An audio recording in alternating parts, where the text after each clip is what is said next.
what do you like? Tell me what you like. There's value in that because it almost gives the brain like a vacation, right? Holistic health is completely underappreciated, but so critical. Eating whole foods, and the key is just to find something that you really enjoy. Welcome to the NAMP Nourishing You podcast. I'm Kristen Burkett. And I'm Diana Wally. We're your hosts for NAMP's podcast dedicated to connecting holistic health enthusiasts with each other to share practical information from the holistic wellness space for enhanced vitality. Diana and I are master nutrition therapists, board certified in holistic nutrition with private practices and an online joint venture that supports clients and practitioners as they strive to reach their full potential. We're honored to be hosting this podcast for NAMP and connecting our listeners with the latest in holistic wellness. And if you enjoyed today's show, help us out by commenting below, liking this video, and subscribing to the channel to help us spread the word.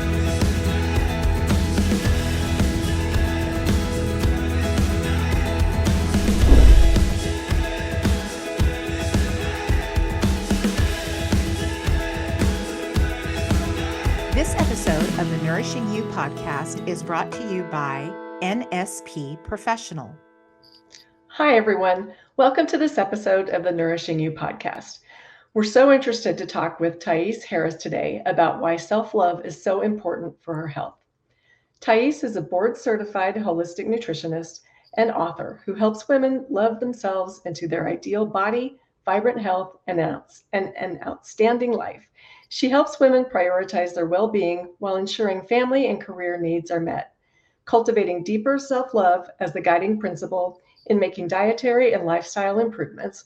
Her clients get crystal clear in their goals, understanding their unique needs with the help of current labs and DNA reports. She has led hundreds of people in their journey to well-being for over a decade through individual coaching and her signature program, The Reset. Welcome, Thais. It's a pleasure to have you with us today. Thank you so much for having me. It's a joy to be here with the NAMP community and with both of you. We really appreciate the opportunity to talk with a fellow nutrition practitioner about a subject that's aligned with nutrition, but not directly about diet.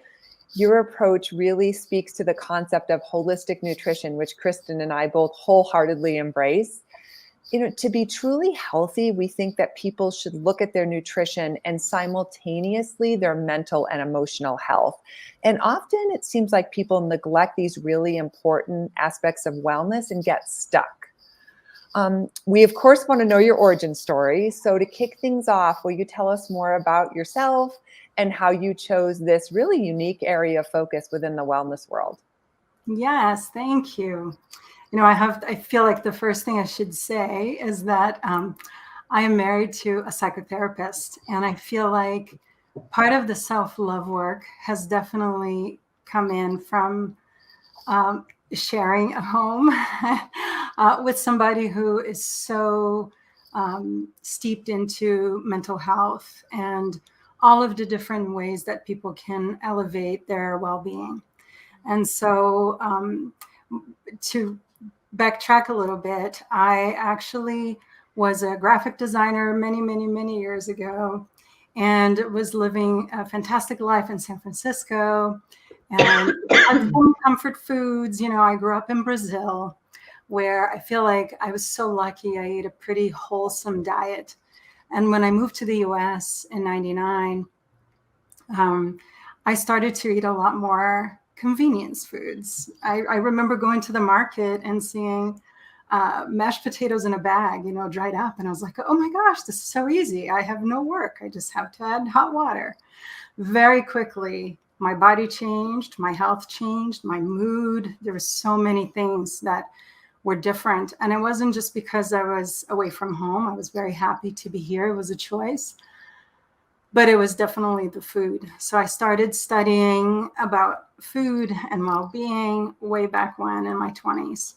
And finally, after living in San Francisco for a while, I went to Bowman College, and it changed my life. I felt like all of a sudden I stepped into the sunlight, and I was like, oh, this is what I'm supposed to be doing. I had worked with a naturopathic doctor to help me with some gut issues. And I felt like nutrition was it because it had really improved everything for me. So I studied at Bowman College, eventually became a teacher there as well, and I was teaching nutrition there. But one of the things that was the main sort of pivotal moment for me was when my dad passed away from a very aggressive cancer. And from the time he was diagnosed to the time he died, we only had 2 weeks. And this was a month after I graduated from nutrition school. So I had all these plans. I was headed to Brazil to spend some time with my family. I had this sort of idea that I was going to help my dad to improve all these different things. I was going to do the like daughter spa for him. And unfortunately, before I got to execute that plan, things went in a different direction. And so when I returned, I ended up going down and having 9 days with him by the time I got there. And I came back very fired up to work in this holistic field with supporting people going through cancer treatment, hopefully helping prevent cancer, and then, just being able to really help people figure out how to eat and how to make life better during a very challenging time. And I ended up working for Ceres Community Project, which is an amazing nonprofit in California, and 11 or so affiliates around the country and one international. And that was sort of a dream come true at the time, because they were mostly serving meals to people in cancer treatment. And by the time we left, we had increased our programming. We had hired a registered dietitian to work with us on menus so we could enter medically tailored meals. It was a really special place. And I left because I really wanted to focus on my private practice, Nourish Together, which is what I've been doing now for over a decade. Yeah. Awesome. Thank you so much for sharing that. It's an unfortunate twist of things that happened, but it sounds like you made the best of it and were able to impact a lot of lives after that episode with your father, and came to a good place. So that's wonderful. So I know I find that it's not uncommon for people to get into a negative relationship with their bodies when they aren't functioning well, or when their body doesn't seem to be cooperating with a goal that somebody might have. And they often develop sort of a grudge against a part of their body. Why do you think this is, and how might that interfere with the healing process or goals that we have for our health? There are a few parts to it. And I do think, especially after working with people that were undergoing treatment, for example, for cancer, there could be the story of once they figured out a certain way of eating and certain practices that they would share with us, like, oh, I wish I had done this, 30 years ago. Oh, I mistreated my body so much. Oh, like some negative self-talk would start coming in. And we would often talk about, like, we do the best that we can, and what we don't know, and it's like, how do we move forward, and how can we help ourselves and other people? And so this notion of really connecting to a sense of love. And when I mean love, like sometimes people tell me, well, of course I love myself, but I'm talking about love that's really unconditional. And I think for many of us, which is another piece of the answer for your question, is that we've been, sort of taught to be very critical of everything and of ourselves. I feel like sometimes our parents model that for us. I know for me, sometimes, if my mother would see a picture of herself, there would always be a comment like, oh, look at my thighs. Oh, my hair is horrible. Oh, delete this picture. Oh, and I feel like as children, many of us start, internalizing that, and it becomes a little bit of our story. This became really clear to me when I had skin cancer, and I had a squamous cell carcinoma right in the middle of my face, right on my cheek. And I feel like that was the moment for me where I had to connect with self-love, and I had to sort of really love and accept myself as I was in that moment to be able to get through that period, because I started noticing that every time I would, even in passing in front of a mirror, there would be this, or this like, not a disgust, but definitely a disapproval, and it wasn't a happy feeling. It was a feeling that drained my energy. And I started thinking about, like, how can I heal if I'm draining my energy, if I'm negative towards myself, right? I feel like we really take better care of what we love. And so if we're constantly degrading ourselves and criticizing and having this feeling, it becomes really hard to feel well. And one feeds into the other. And then if things are already not going well in our bodies, like in my case, I had this skin issue, it would have been very easy to get caught up in the negativity of it and making that choice to act differently toward it, which actually it's a story that I talk about in the book. And I'm sure we'll get to the book in a little bit. But it's this notion like we have to kind of go against the grain, because I think from media, movies, role models, I think we've been taught to be very critical of ourselves. Would you agree? Do you have any messaging that was about, it's almost like beating people to the punch. If I criticize myself, others won't do it. Yes, Yeah. yes. Story of my life. Yeah. Yeah. But I was going to say that when I feel like that was a mic drop moment when you said the unconditional self-love. I never thought about it in those terms, because, as you were talking, I was thinking, well, if my husband, one of my children, a close friend, if they had a skin cancer on their face and had to have a procedure, I wouldn't even think twice about it. I actually would feel so happy and grateful that they had it diagnosed and had it treated. I wouldn't look at them any differently because of that unconditional love. But the fact that we don't have that for ourselves, it's really an interesting thing to think about. I'm so glad that you brought that up and put it in those terms. And kind of going off of something that you just said, I'm curious what role you think social media plays. Kristen and I both have daughters. And I've seen that affect my children, which I thought would never be possible. I think, they're so confident and all of this. And then the things that they tell me in regards to social media are really upsetting. What do you see? What kind of role does social media play, do you think, in self-love?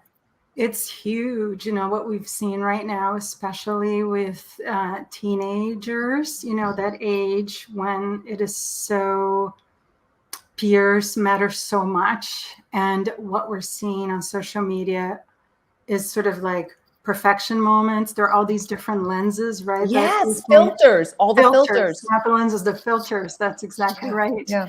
And so there's a big thing about perfection, and that is in your face all the time in a way that we've never seen before. And so it is no wonder that it is affecting teenagers the way it is.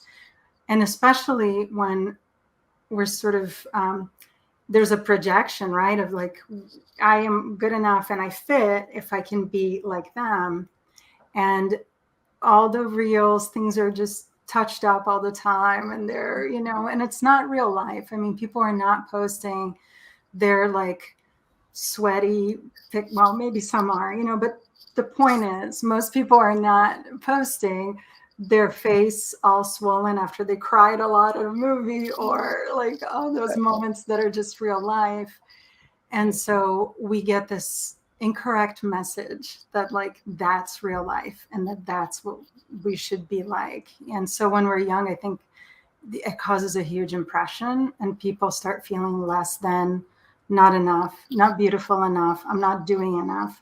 And I include myself in that, because even in this field that we love, I really love the work that I do. And sometimes I love following the people that I respect in the field.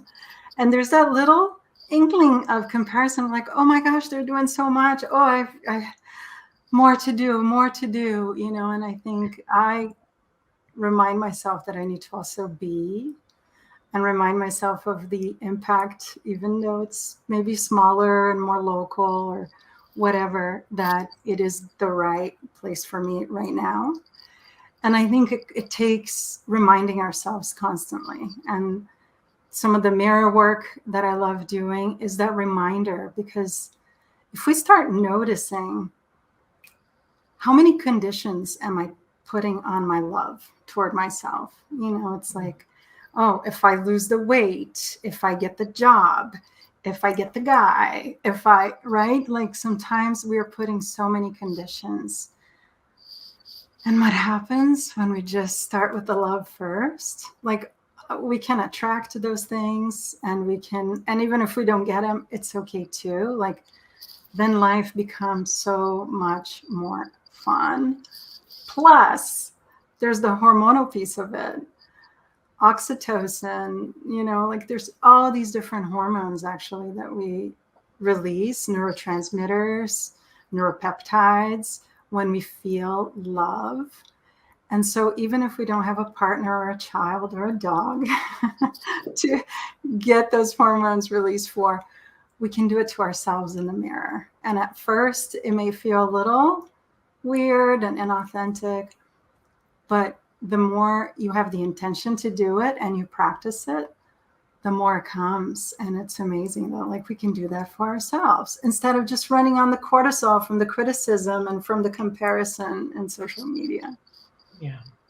I think part of it starts with these mixed messages that we get. And I don't know if it applies as much to men as women, because I'm not a man, but maybe it does. But I know for women, we're taught very early on so many mixed messages. And I don't know if anybody's seen the Barbie movie. Have you guys seen it? Yes. Okay. So my husband and I actually went to see it. So That's great. don't judge, but no, we did too.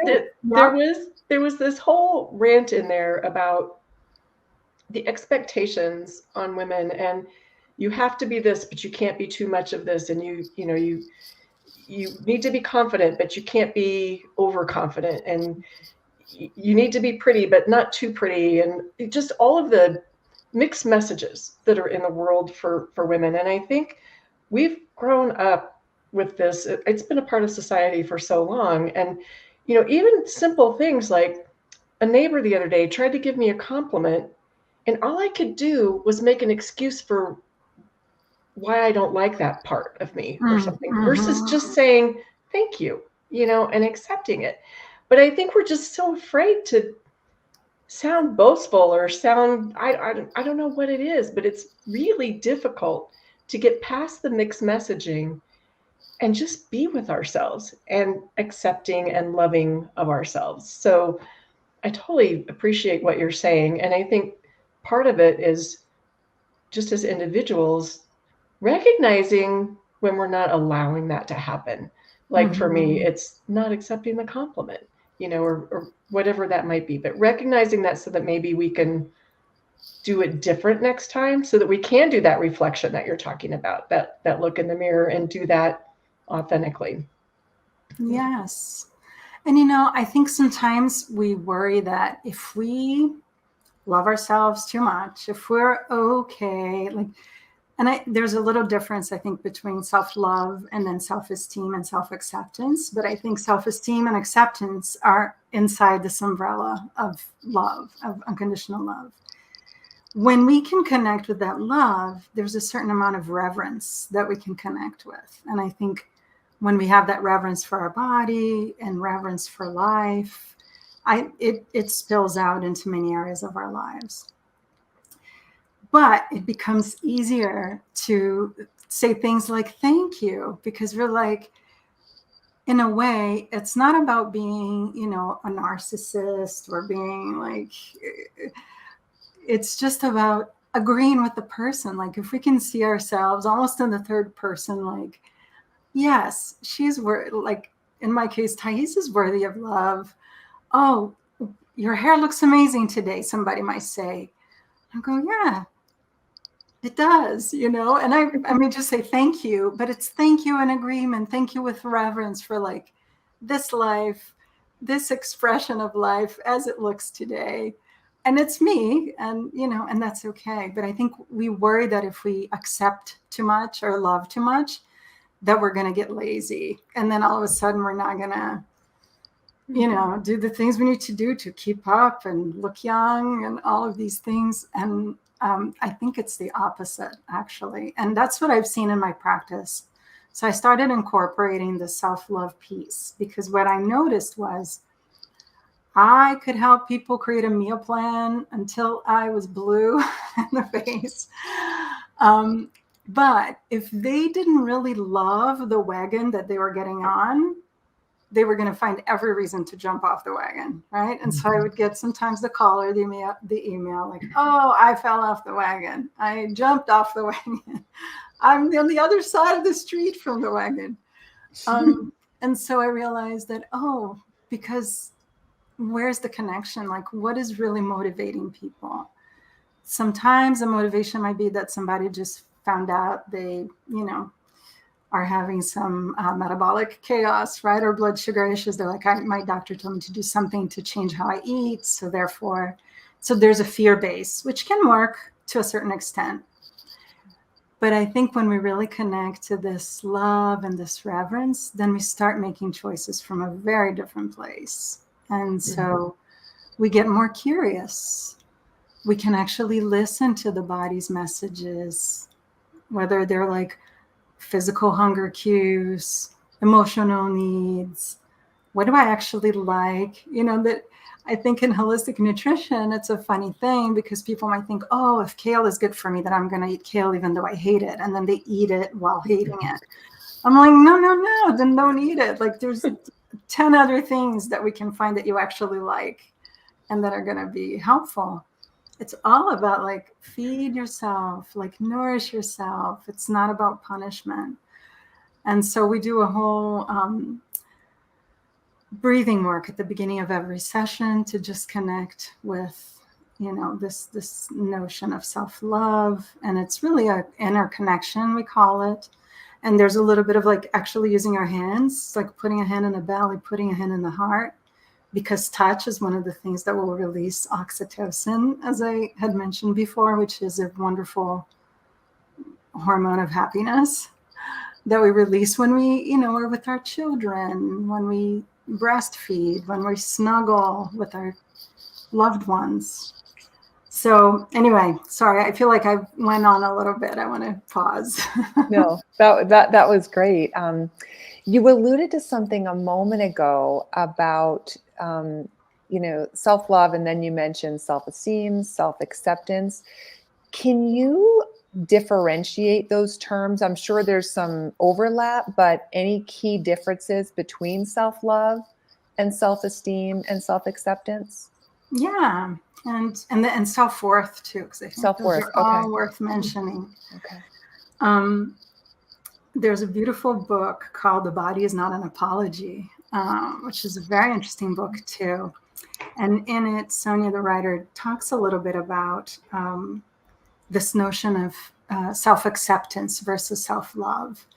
And acceptance is almost a place where you're like, well, I accept myself. I may not love myself, but I accept myself, right? There could be that caveat there because of the notion of, I accept the things I cannot change. And that self-love kind of transcends that to the point where it's like, I see myself as I am in this moment. I accept, I'm open to any of the possibilities of change or staying the same. And I have this light inside, whether, some people might call it soul, spirit. It depends on, personal preference and sort of philosophy, but it's that connection with something that is bigger than even our physical shape at the moment, but that is connected to this love that is connected to everything. And it's always there. Like we may be so busy we don't connect to it. We may have some shame, we don't connect to it. We may have some guilt, we may have, all of the complicated feelings that sometimes kind of creep up in our lifetimes might kind of cover it up a little bit and block off access. but I really believe that love is always there. And you see a little baby. I have this picture of my son the first time he saw a tree. And it's like this, it's like all open. His eyes are like glowing, and it's just pure love. I'm so happy I have that picture, because sometimes if I'm having a hard time accessing that love, if I remember that, it's just like, so that love is there, and it includes self-esteem. And I think people build self-esteem by, achieving things, keeping promises to themselves, right? That's the like part of you that's like, hey, you showed up, you did this, you did that. So I feel like self-esteem can be built almost more by like a doing thing. And then the self-love is being. And what was the third one? Self-worth. I think very much like self-esteem and acceptance, right? Self-worth has a piece of those two, but I feel like self-worth then even also adds a value to that. And again, self-love can really transcend even a value that can be limited, whereas self-love is limitless. This episode of the Nourishing You podcast is brought to you by NSP Professional. NSP Professional stands at the forefront of clinical nutraceuticals, pioneering on-point supplements for over 50 years. Their commitment to efficacy and the healing power of nature has led to the creation of clinically relevant, safe, effective, and conscientious supplements. With a portfolio of over 150 offerings and their own research and innovation center, they continuously raise the bar in industry-leading science and product formulation. NSP Professional's latest breakthrough includes a personalization tool that caters to the unique health needs of each and every client, emphasizing bioindividuality in natural health solutions. Why do you think self-love is so foundational to health and healing?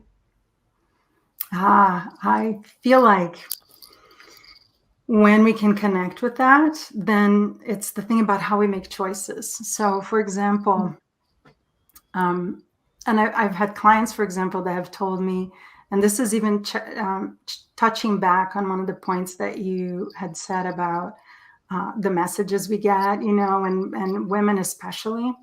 And so I've had clients that have said, I've taken care of everybody else in my life. I don't know what self-care is anymore. Mm-hmm. And I feel like without connecting to that self-love, it's very easy for people to just keep doing what they're doing. They're taking care of everybody else's needs, everybody else at work, kids, maybe husbands or parents. I also work with people that right now are in that transition where parents are getting older and they're needing more assistance. And they keep pouring from an empty cup. Mm-hmm. And then they get completely depleted and burnt out. And then there's nothing left for themselves or for anyone else. So I feel like when we go and connect with that self-love, so as I mentioned, like we do a process where there's a sort of a guided breathing and a way to just really connect with breath and connect to something that's a little deeper. And then we go into a phase of visioning, because once we're led by that little light inside, and then we can see and connect with, oh, what's my vision for myself? Like what's possible? And we realize that anything's possible.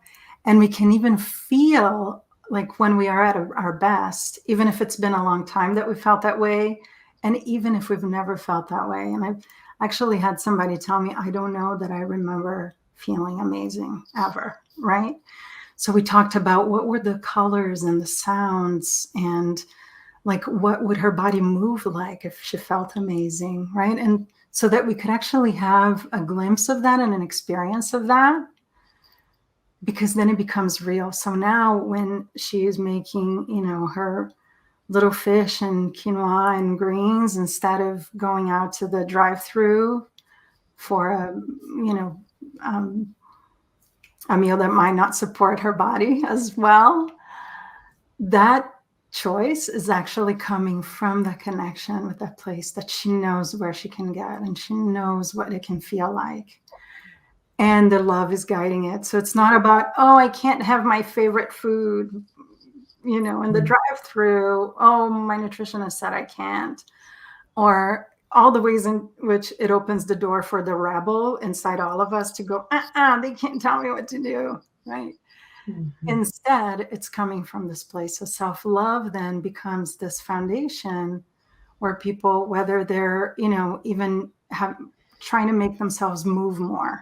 And sometimes movement can be uncomfortable, right? Especially if somebody just had knee surgery or any other issue. And so it's like, wow, what is the thing that will grow that self-love and that will help me get to that vision? And I love talking to people about joyful movement, like what brings you joy, and for some people it's dancing or swimming or, floating even. Like, I'm like, that's movement. You can do it very, lightly. It doesn't have to be about swimming and burning calories.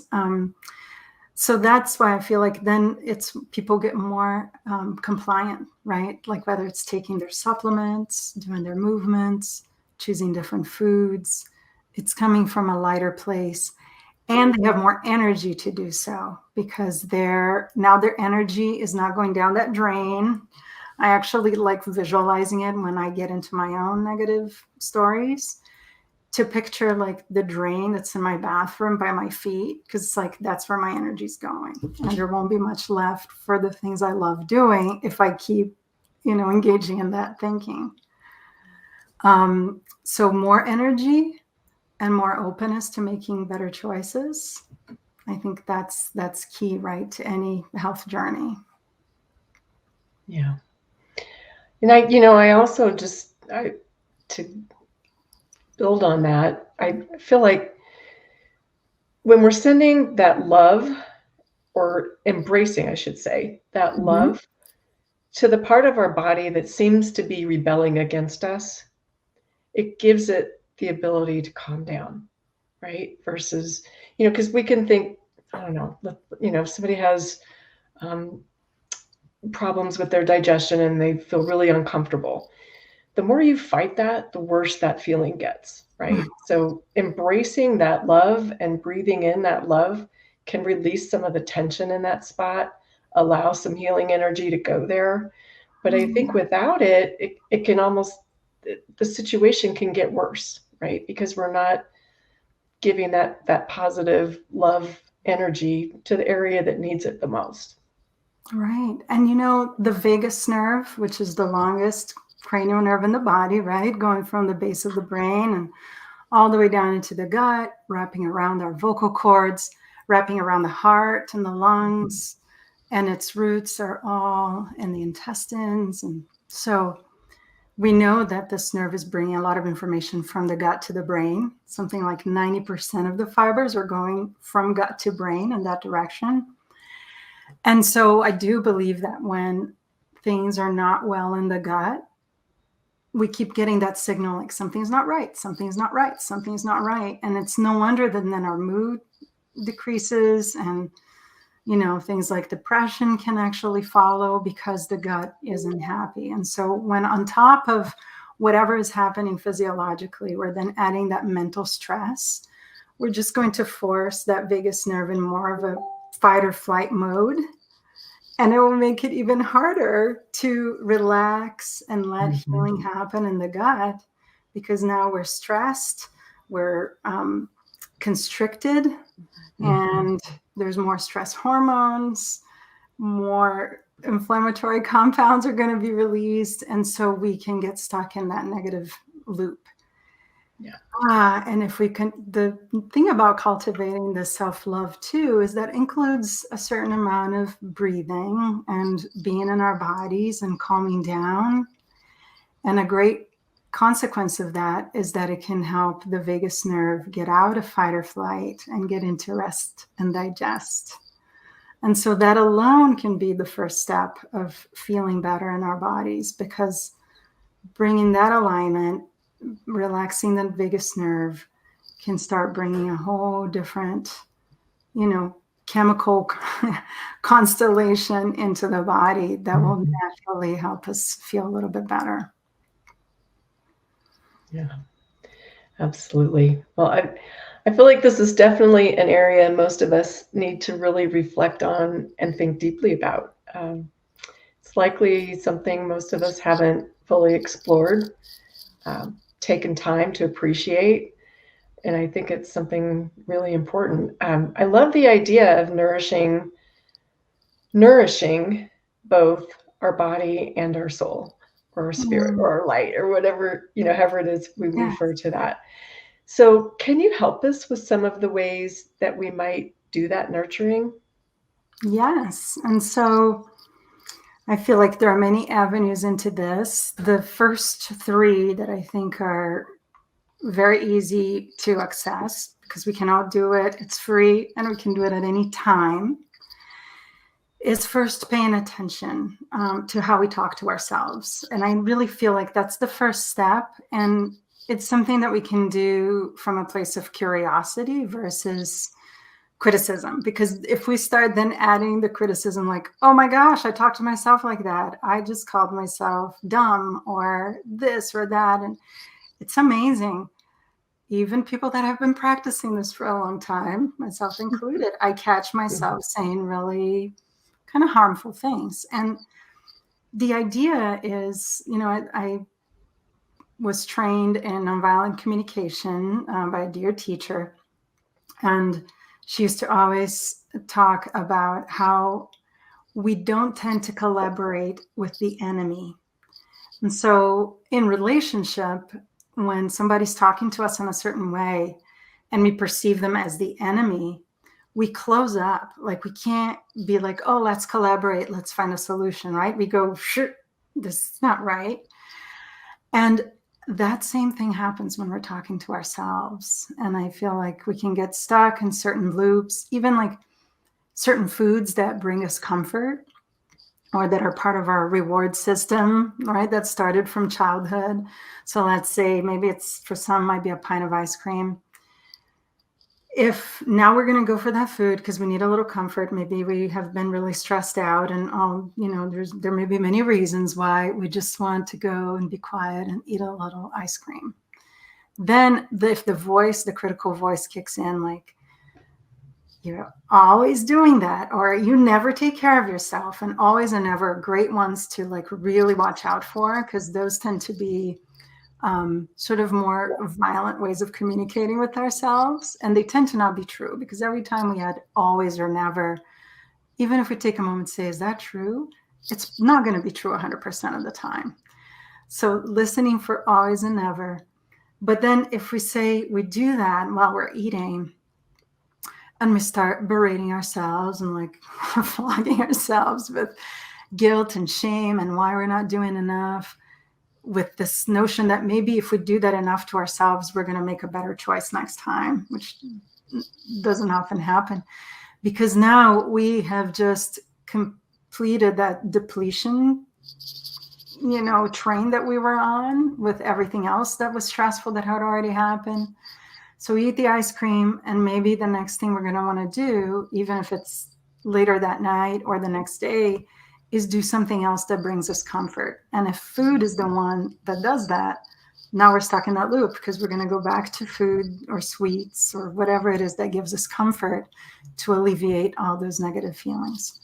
So when we start, just with curiosity, notice how you were talking to yourself. You can notice your first thought when you look in the mirror. And sometimes that thought might be, oh my God, look at my eye. Oh, I have bags under my eyes. Or there can be many, many, many criticisms, right? First thing in the morning. So just notice that. And maybe some of you will have none, which I'm like, yay. That would be amazing. So first, noticing that narrative that's always there. Mirrors are great for that, because it can just be the trigger that we need to go, oh, what did I just say to myself? Or after eating a meal, or after, relating to somebody where you go, oh, why did I just say that? Oh, that was so dumb. It's like, oh, okay, there it is. I just called a name. So take notice, and maybe write some of these down. Maybe just commit to doing this for one day even and see what comes up with curiosity, not criticism. Then step 2, and I'm going to do 3 steps. Start changing the narrative. So how can you upgrade the story? And I love giving this example because this was even after writing the chapter in this book, The Life-Changing Power of Self-Love. And I was in front of the mirror and I noticed like a little, what felt like extra skin, above the brow line. There was like a little more there. And the thought in my mind was, so how are you going to get rid of that? What kind of workout are you going to do to fix this? And I had to take a moment and breathe. And it's like, oh yeah, I still do it. And it was like, how would I change that story? Because that felt really aggressive. And I could already feel that kind of slumping, defeated type of feeling coming in, based on that thought of like, oh. And so then the upgraded thought was, you are aging beautifully, powerfully. You go, girl. And that was it. It just changed. I left the bathroom instead of being like defeated and I could like be in my body again and like own it and walk out and have my day. And if I exercised, it wasn't about fixing anything, it was about the joy of it. And so that's one example of how we can upgrade that. And sometimes the upgrade might just be, I'm here for you. Nobody can talk to you that way. I'm here. I got your back. Or you're gorgeous. Or I love you. Like there's so many different things we can do in a moment when we catch that negative thought.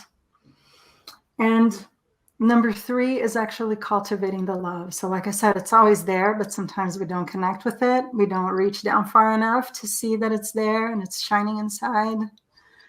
So one way to connect with it is to actually give ourselves a positive affirmation or just a loving, kind thought first thing in the morning when we look in the mirror. It could even start in bed. I love actually putting hand in heart, hand in belly, and taking a few deep breaths before I even get out of bed. And I often think about Joe Dispenza's work, which is so amazing. And really thinking of this notion of like feeling my body in space and being super grateful for it and super grateful that it's a new day and I get to breathe and walk and talk. And that starts my morning in such a different way than I used to start before with just my to-do list in my head. So cultivating it means that you take a few moments to just breathe and really feel your body and be grateful. Or you put a little sticky note in your mirror and there's some sort of message there that's going to remind you to just say something nice. Even if it's have a great day today, Thais, some I love yous would be amazing, but do it at the pace that feels right to you. And make sure that, even if the little voice is going, oh, really? Do you really? Because sometimes if you say, you look amazing, girl, that little voice might say, not really. And you go, yeah, you do. And because now, like, you create I feel like I'm already smiling just thinking of saying that. It changes how we inhabit our bodies. So those would be the first 3. Thank you. Thais, we love to provide the audience with actionable steps that they can implement tomorrow. So thank you. Those were 3 really actionable, really simple steps to implement that are game changers. I mean, tomorrow morning, I'm definitely going to try your Cultivate tip. I can't wait for that. But you don't even have to wait till tomorrow. You could start right now, listeners. But thank you. That was very, very practical. And you mentioned your book, and again, it's called The Life-Changing Power of Self-Love. So tell us a little bit more about it. We recommend everybody go buy it, but tell us a little bit more. Yes, and it just was published this Monday, November 6th. When we're Congratulations. speaking, I know this may not be the case on air, but it's so exciting because we've been #1 bestseller in a couple of categories, including family health and in body image. So it's really exciting to be part of this wonderful group. There are 22 authors. And I feel very honored and humbled to be in the company of such amazing women. They're all women, and they're all writing from their perspective and their life story about self-love, how they found it or connected with it or regained it. And at the end of every chapter, there is a tool or a set of tools for people to be able to do at home. And so some of what I've shared here is in the book, plus a little more information about how I worked with that cancer that I mentioned. So I had a squamous cell carcinoma, and I named it, I called it Squeamy, because I had to kind of make peace with the fact that this big black thing was in the middle of my face. And it did heal, and it actually fell off. And then I had surgery just to remove a margin of error, and learned a lot from that experience. And I could not see it, right? It was in my face. So every time I saw a mirror, it was there. And it helped me find a way to feel empowered in my own health. And it was really amazing. I ended up, there were other spots in my body, and eventually I had basal cell and then a melanoma. And that initial journey is what really helped me then go through all these other surgeries with much more peace, feeling like there was something I could do about it, and that no matter the outcome, that love and the light was there. And I think it really helped me. There was a lot happening at the time, and I moved, from coast to coast. There were a lot of changes, some grief of leaving a dear community. There was a lot that I think was important to overcome, and that I think I did it because I was connected to this sort of center, that was really based on love. And so the book just goes over all of that in more detail. Yeah, along with, like I said, another 22 or 21 authors. There's 22 of us total who have their own stories, and they're practitioners of various backgrounds, psychotherapists and nutrition and Ayurveda and so on. Yeah. Wonderful. That's great. It's really, this has been such a great conversation today. I really hope our listeners will take some time to go deeper into the self-love concept. I know I will. What about you personally? How are you incorporating these principles on an everyday basis? Yeah, so the mirror work, definitely. There are a few things that I've incorporated from reading Tiny Habits and Atomic Habits. There are a few habits books, right? And so there are certain things that I do at the same time I'm doing something else. So what I love about the mirror is that it's a natural trigger. Like I said, for me, waking up in the morning is just before getting out of bed, doing the hand and heart and hand and belly. And sometimes I'll add the vision part to that. And so focusing on the exhale, I can just kind of imagine my whole head exhaling in the air, not just the nostrils, but if it could come out the ears and the top of my head, it gives me a wonderful sensation of like the air just cleansing through my mind so that I can put something new in there. And it's like, who do I want to be today? What's the gift of my life today? And so sometimes I will get to the point where I'm actually doing visualization. And then some days it's just about the breathing and the feeling and that connection. The mirror is another step. I tried for a while Mel Robbins' the high five method, or the high five book that she has, and I'm not a big high five person. So going to the mirror and high-fiving myself didn't feel quite authentic. So I've just gone back to, I'm here for you, or you look lovely today, or you've got this, or I'm here for you. it really depends on the day, whatever the thing is that I need to tell myself. A long time ago, a little sticky note was helpful. I feel like I don't need the sticky note anymore because it's more of a free,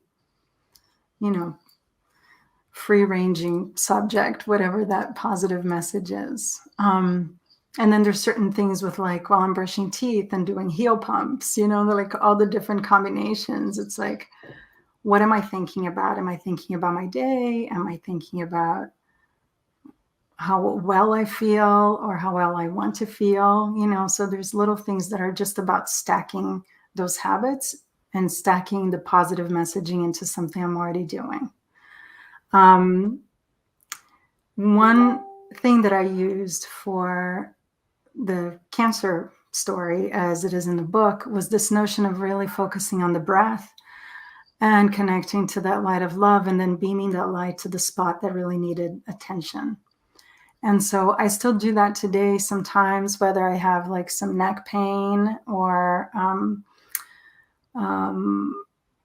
there was a low back issue recently. And so I was just applying that same principle of really reinforcing and growing that feeling of love and light and air, and then focusing that and beaming it to the spot in my body that needed it.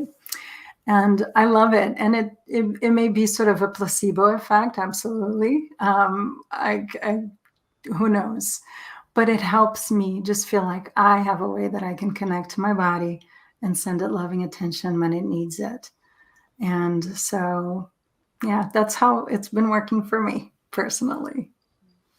Nice. I think that's a perfect place to wrap. Thank you for bringing love into the show and into our lives. And I think I've smiled more during this show than maybe any other podcast, but it's such a much needed topic today. There's so much going on in the world that's heavy. And so, yeah, just thanks for bringing light and love. And I think we've all learned a lot. So listeners, please pick up her book. And Thais, we can't thank you enough for joining us and sharing your time. Thank you very much. Thank you so much. It was a joy. Yeah. We'll see you next time, everyone. Thanks for joining us. This episode of the Nourishing You podcast is brought to you by NSP Professional. NSP Professional stands at the forefront of clinical nutraceuticals, pioneering on-point supplements for over 50 years. Their commitment to efficacy and the healing power of nature has led to the creation of clinically relevant, safe, effective, and conscientious supplements. With a portfolio of over 150 offerings and their own research and innovation center, they continuously raise the bar in industry-leading science and product formulation. NSP Professional's latest breakthrough includes a personalization tool that caters to the unique health needs of each and every client, emphasizing bioindividuality in natural health solutions. To learn more about NSP Professional, go to www.nspprofessional.com/en-US. If you'd like to access other episodes or subscribe so you don't miss a beat, you can find us at nanp.org/NAMP-podcast. Looking for a board-certified holistic nutrition professional to support you on your health journey? Go to nanp.org/find-a-practitioner and get started. Membership in the NAMP provides you with a competitive advantage. Whether you're a current practitioner or a student, we want you to become an active, informed leader of the holistic nutrition community and join NAMP.org today. Are you ready to go a step further? Boost your credibility with board certification in holistic nutrition. Visit NAMP.org today to apply. Keep in mind that the information on the NAMP podcast is for educational purposes only and should not be considered medical or legal advice. The NAMP is not liable or responsible for any harm, damage, or illness arising from the use of the information contained herein. By listening to the information on this podcast, you agree to defend, indemnify, and hold harmless the NAMP and all agents. Copyright NAMP, all rights reserved. Until next time, stay nourished.